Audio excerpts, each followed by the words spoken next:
Hello and welcome to my flosstube channel. I'm Jean Farish and I am here today to talk with you about mainly counter cross stitch, but other needlework techniques as well from time to time. So before I forget though, if you haven't already done so, subscribe to my channel, and if you hit that bell icon, then you will get notification when there are new episodes ready to see. But before I get into any new topics, I want to make two corrections from my last video. I think I got my millimeters and my centimeters mixed up when I was talking about scissors. And if so, those of you who use the metric system, please forgive me. The other thing is that TSA regulations address the distance from the pivot point to the tip of the scissors. And so that currently, that length is 4 inches. So any pair of embroidery scissors, like the ones I was showing you on the last episode, that from the handles to the tip are 4 inches altogether, then you're just fine. I also read an interesting tip just today, I think, on a Facebook group. And that is that somebody printed out the section of the TSA regulations that deal with scissors. And when she was going through the checkpoint and they attempted to take her 4-inch embroidery scissors, she just very politely got out the copy, pointed it out to the TSA agent, and according to her description, although he wasn't really happy about it, he appropriately let her go through with her scissors. So you might consider that as an option if you travel a lot, if you fly a lot. But again, I just really want to emphasize that these people work hard, and any interaction you have with a TSA agent really needs to be done in a respectful way. So with that in mind, let me think about what else there is to talk about on the topic of scissors. One question that I got from a viewer in a comment was this. Great question. She simply asked, why is it so important to have a good pair of scissors? And then I think she said something to the effect of, we're just cutting threads with it, so what can it really matter? I have attempted to cut just a simple thread with a pair of dull scissors, and it basically chews the thread up. That's number one. Number two, the whole thing about having thin blades are to be able to get close to the thread that you are cutting. Now, you've heard me say this before. I really shudder at the thought of rules for needlework, but I do believe that there are best practices. And one of those best practices is to cut, once your thread is secure on the back, and I tunnel under 4 or 5 stitches on the back, make sure it's good and secure, then I clip off the excess and I don't leave anything dangling. The reason for that is that you inadvertently can pull that tail to the front and not even realize that you're doing it. It's also just one of those things where it's just not necessary. So I mean, it's kind of like, why do it? And you've also heard me say this, the effort is not to have a neat back. The effort is to have the best executed stitches on the front of the piece, and that level of expertise is the one that you are the most comfortable with. That said, once you are using best practices on the front, then the back being neat is just going to fall into place. Another question that I got was about curved blades. The person who wrote to me said, that her favorite pair of embroidery scissors have a curved blade, and wondered why I didn't mention that when I was describing the characteristics of a good pair of scissors. My response to that is there are a lot of people who like a curved blade. So again, when they're cutting those threads on the back, the points are pointing up. I don't find that characteristic is necessary. I can clip off that thread, again, you've heard me say this, dangerously close on the back without piercing my fabric. And in fact, I like to know where those scissor points are at all times to make sure I don't clip the wrong thing. So if your favorite pair of scissors have curved blades and they have served you well, I would say go ahead and use them. It just isn't my cup of tea. The other question I got was about sharpening scissors.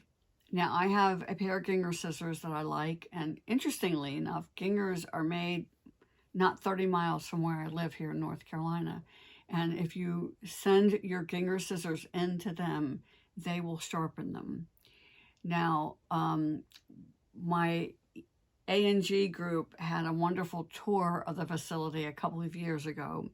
And one of the things that our guide said is, interestingly, very often people will send them a pair of scissors swearing that they're Gingers and would you please sharpen them, and they know that they are not Gingers. So I would say, you know, don't try to sneak under the circus tent flap and get your scissors into the Ginger factory if they're not Gingers. But that's one option, is to send them back to the manufacturer if they offer that service. I would be very particular that if you have a local sharpening service, that they know what they're doing with scissors. But I also wonder that if you take care of your scissors and use them in the way that they are meant to be used, whether or not in your lifetime you would ever need to have them sharpened. Would love to hear from others as far as what their experiences have been. When I shared my characteristics of good scissors and showed you the scissors that I was offering in my Etsy store, I was absolutely blown away at the response, and almost all of them sold out the first day, and by the end of the first week, all the different styles were sold out. Now, so that episode went live on a Saturday, and by Saturday afternoon, I had already sent off an email to the manufacturer with a new order and asking that it arrive to me in time for me to fill orders before I would leave on my New England trip. They are making every effort to do that, and so I, fingers crossed, that's what's going to happen. But I'm not making any concrete promise or guarantee about that. So with all that in mind, I added a pre-order listing on my Etsy store and made it very, very clear about what the shipping time would be. And, again, as we say in the South, Lord willing and the creek don't rise, I'll get those orders out to people before I leave on my trip. So if you want to make sure that you get a pair from this next order, I would really encourage you to go and do the pre-order. So a word about my recovery. So I, at this point, can spend my day without wearing my removable splint, which is very freeing. I still have a little bit of pain and discomfort, and my left hand is still a little bit swollen, but every day I'm seeing a little bit more progress. So for the first time, I actually was able to do some cross-stitching this week. Now, earlier, a couple weeks ago, I worked on some of my needlepoint projects, because when you're working on a canvas that's 10 stitches to the inch, the needle's a lot larger, a lot easier to thread, although I had to get help from time to time. I'll tell you that right off. But the stitching went pretty easily. But I've really been itching to get back to my counted cross stitch, and particularly a project that I have in mind. Now, I showed you last week the little stocking that I'm going to be teaching both on the New England cruise and at Hershey. And I started thinking about this, that in the kit, I kit with full skeins, and a person's going to not even come close to using any part of that skein with this project. So I decided that I would design 3 more stockings using the exact same set of floss. And if you're listening to this and you're already signed up for those 2 classes, I plan on giving you the new charts when I see you. And then when I get back from that New England and Pennsylvania trip, then I will put it in my Etsy shop that will have not just this one, but all 4 of the stockings. So that's what I have started stitching. Now, I am a die-hard stitch in hand person, and there are lots of reasons for it. It works for me. It's comfortable. I like the fact that I don't have to haul around any extra apparatus. I can stitch almost anywhere.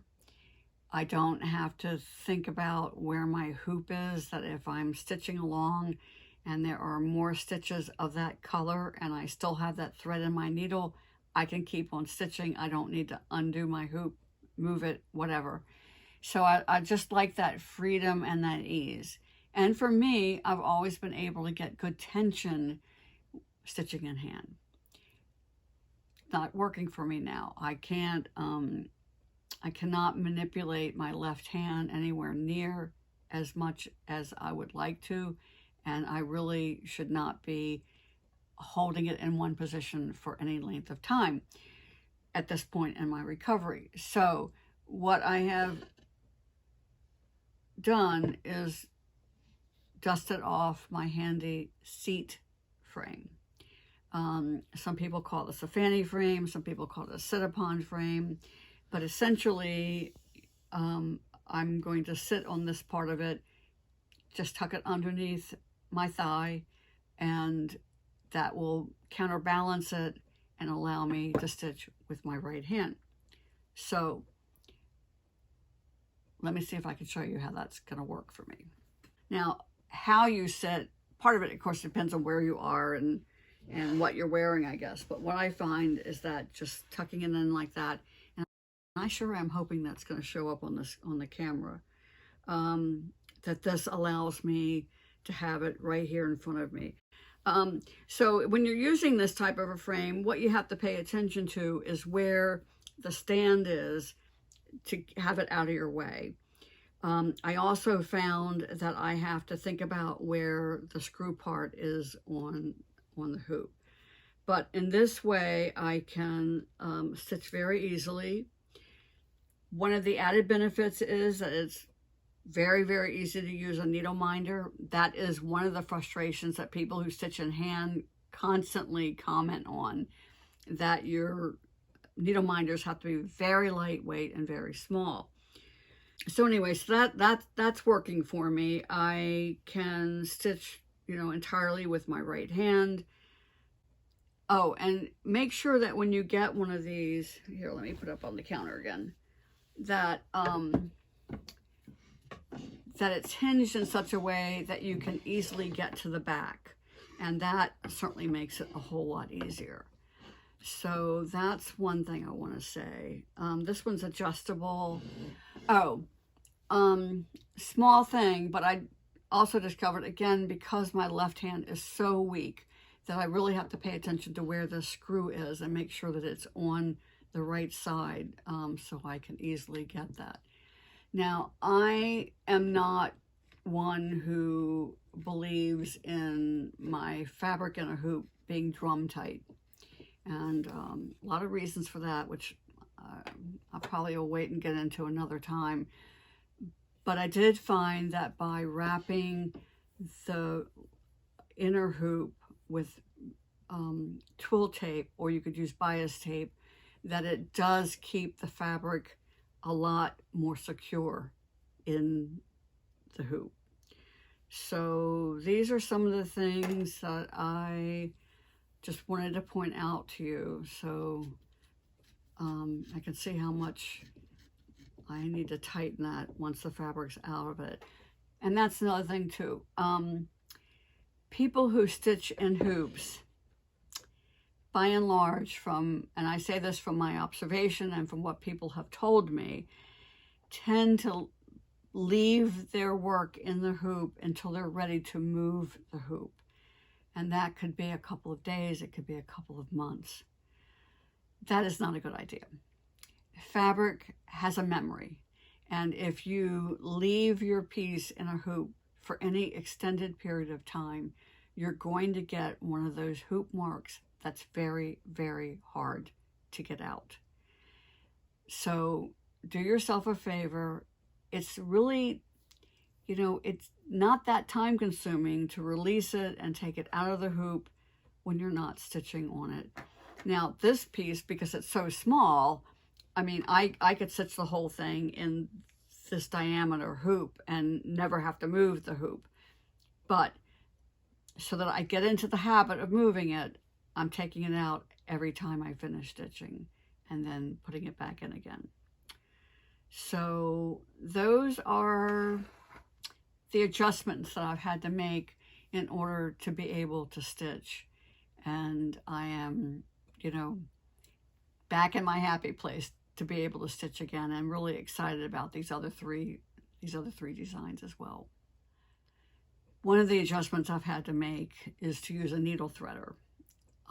It's very hard for me to hold a needle steady to be able to thread it with my right hand. So I'm finding that I just basically poke it into the fabric and frankly, I end up sticking it near the edge, so it's sort of going in that gap to hold it still and then use a needle threader. Anyway, that's what I've had to do because right now my left hand is pretty useless.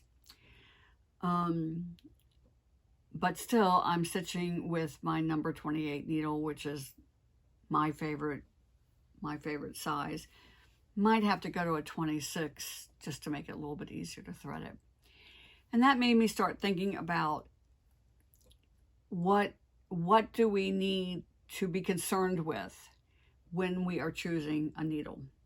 And I've narrowed it down to 4 things. First of all, the type of needle.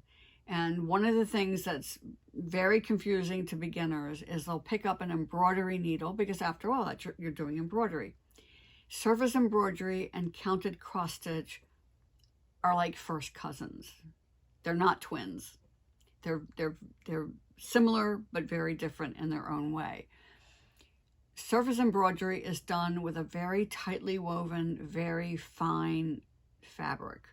And so as you're doing the stitching, sometimes you're going in a hole between the threads, but just as often you're going into a thread.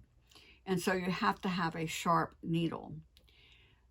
Unlike counted cross stitch, where ideally every one of your stitches, you're going into air. You're going into a space between the fabric threads, whether it's Aida or linen or even weave, it doesn't matter. Essentially, each one of your stitches is not piercing the surface fabric. So for that reason, you want to look for a tapestry needle. So number 1 is you want a tapestry needle. The second obvious thing is the size. And this always confuses people because the higher the number, the finer the needle. And the way it was explained to me is that essentially a needle, think of like wire. If you have anybody in your life who works in carpentry or building of any type, manufacturing, they are aware that there's a gauge.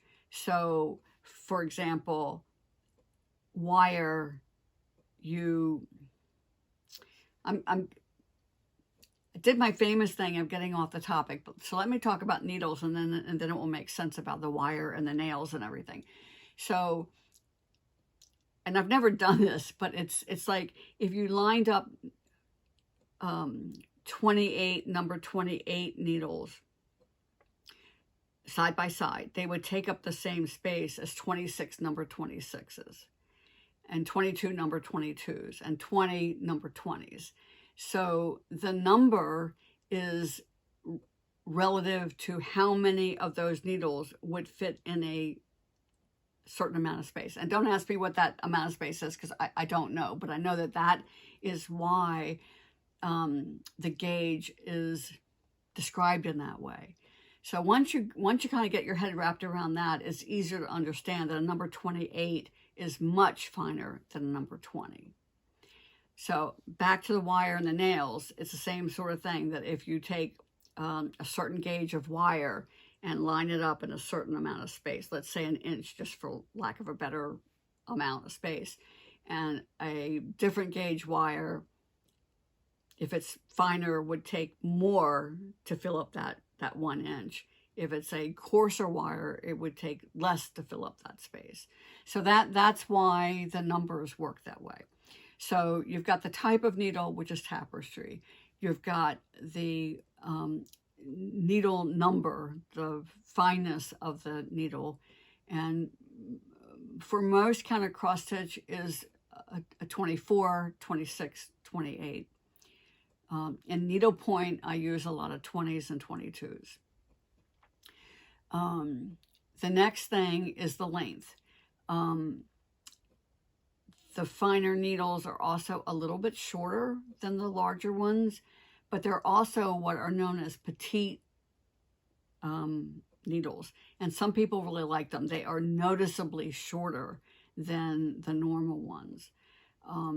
I have never used one, so I really can't speak to the advantages of them. But there are a lot of people who, once they use them, that's all they want to use. And then the fourth thing is the finish. Most needles are nickel plated. Some people have an allergy to that, and so they might find that as they're stitching, then their that finish can start wearing off, and it might be an irritant. And if that's you, don't think it's in your head. It's really happening, and that's when you might have to go to, say, a gold-plated needle. There is one other thing to point out, and that is that there's some specialty needles that are tapestry needles. There is a double-ended needle where, imagine the eye is in the middle, and then there's the tapestry point at either end, in which case there are people who love them because as they stitch down, then when they come back up, they don't have to flip their needle. So it's a very clever thought. And it's the sort of thing, I don't have any personal experience with them, but I've watched other people use them, and they, once you get used to it, I can see where, they are just quick as can be, just, pointing down and then bring it back up again. I think maybe another reason why I haven't been really keen to try it is until I, had to use this. Stitching in hand, you've got the advantage of being able to sew rather than poke and pull. And if you're sewing, that whole thing of flipping your needle is a moot point. It's not something that's going to apply. So I think that pretty much covers it. Actually, there is one more thing before I get off the topic of needles. And that is which size needle to use for which count fabric. And my answer to that is, to me, the proper needle size you have to be able to answer yes to two questions. First of all, can you easily thread it with the thread that you are using for that particular project? Because that answer is going to vary whether you're using a single strand of silk or 3 strands of embroidery floss, or whether you're using a number 3 pearl cotton. The size of the eye is going to be determined by how many threads you're trying to thread into it. So that's one thing. So the first question you ask is, can I easily thread it?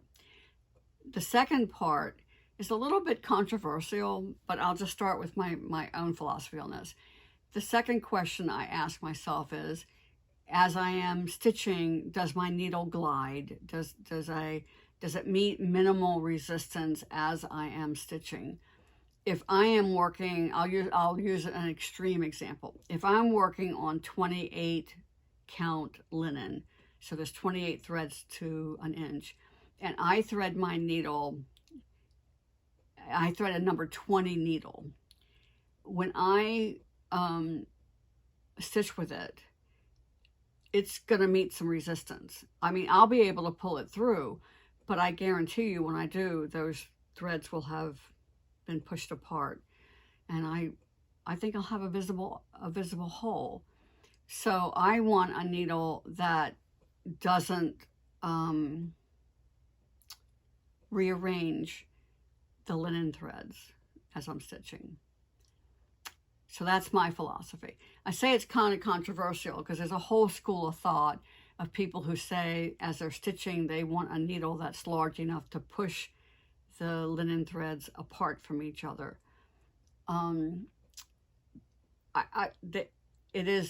I've heard it said by people that I admire their expertise and I like them as a person. So I kind of find it hard to disagree with them, but I do. It's not part of my stitch philosophy. So that should give you permission to do either one of them, as if you need my permission at all. I hope you don't need my permission. Needlework is just too much fun to be worried about what somebody else thinks about what you're doing. So I have kind of this this philosophy about stitching that if you want to up your game, if you want to be a better stitcher, if you want to improve your results, I'm all about you reaching for help and people giving you help. But if you're a person that, you're enjoying what you're doing and you love it and you don't ever want to be any better or any different, then that's okay too. And in fact, that could be your philosophy and you could be the most expert needlewoman in the whole wide world. So why bother? But I think that whether or not you have the ambition to do either more complicated types of needlework or to, as I say, improve your stitching, that's a personal decision. So that brings me to a question that I want to leave for you. Why do you stitch? Think about that. And if you don't mind, take a moment and leave a comment on this episode or send me an email. And remember, my email address is always in the episode description because I really would like to find out from people like you, why do you stitch? So I'm hoping that I'll get a lot of responses and I can talk about it on the next episode. So I'm really looking forward to hearing from people who stitch. Why do you stitch? And I think that that's a wrap. So between now and next week, stitch happy, stay safe, and I'll see you then.